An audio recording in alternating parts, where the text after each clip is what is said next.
Twin Cities Adventures here, and in today's video, I'm going to teach you how to make the best New York pizza dough.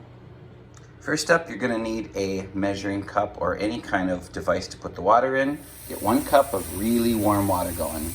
Now you're going to take 1 tablespoon of sugar, add it to the warm water, and give that a mix to emulsify the sugar. Now you're going to want to take a packet of quick rise yeast. As you can see, this packet is 7 grams or 1/4 ounce. Give that a pour. And I am going to give that a little mix. Okay, that's been 15 minutes, and look at how that has puffed up. We have a standard tabletop mixer. I'm going to put the dough hook in this. Now we're going to add 1 cup of flour and 1/2 teaspoon of salt. Let's give that a mix. And we're gonna pour in our yeast sugar water mixture. Give that a little shake so that it gets off the edges, and we'll pour that in. Now you're gonna wanna lift that up and pull that off the sides. Now you're gonna add 2 tablespoons of vegetable oil and 1 more cup of flour. Drop that back down, give that a mix. We're gonna pop that up and we're gonna scrape the sides again. And then add 1 more cup of flour. That's a total of 3 cups of flour. Drop that down, give it a mix. Just for a second. And you're gonna scrape the sides and then drop that down and mix it. Now we're gonna set a timer and we're gonna mix this with the dough hook for 8 minutes. It's about what that's looking like so far. So while that is mixing, we're gonna prep the bowl that the dough is going to rest in. You're just gonna wanna take some vegetable oil and pour about a tablespoon or so into the bowl.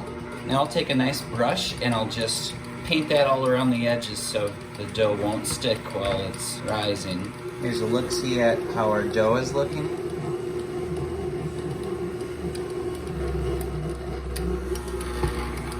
Okay, that's been about 8 minutes. Take the dough hook off. We'll get our dough out now. And then you're gonna bring it to the bowl and just flop it down. Just bat it around in that vegetable oil a few times to get it nice and oily. And now what we're gonna do is we're gonna fold it into itself. Just like that. And then you're gonna rub it in the oil again. Just like this.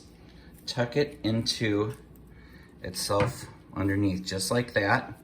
Pinch it on the bottom, like that, so it's basically a nice snowball. Set it in the center of the bowl, like that. Now you're gonna wanna use some cling wrap or saran wrap. And you're going to wrap that around the bowl like that, and like that. Now we'll just set that on the kitchen table and we'll let that rise until that at least doubles in size. Okay, let's check this out. It's been 4 hours. You can see here it's doubled in size. So now what I'm gonna do is just take and fold it like this and do another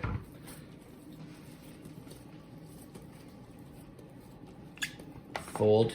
There we go. And then we'll just let that sit there until we're ready to make dinner. So we'll just cover that up while we're waiting for dinner to start. Okay. So what we're gonna do is we're gonna take and we're gonna just plop that on the lightly floured surface. And then I'm gonna just make that into like a loaf of bread. And then we're gonna cut that in thirds. So there's 1 pizza, 2 pizzas, 3 pizzas. Set these aside for now. A little bit more flour. Now we're just gonna knead that out on the floured surface. Now I'm gonna pull, and rotate, pull and rotate. And every time it gets sticky, I'm gonna pat it. Pull and rotate.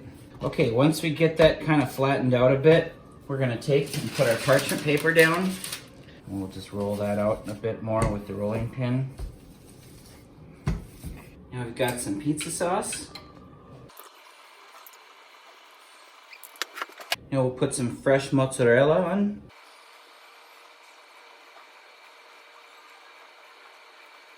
Now I have some fire roasted red peppers.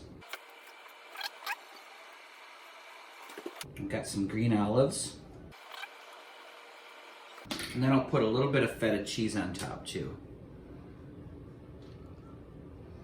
Now here's why I like making this on parchment paper.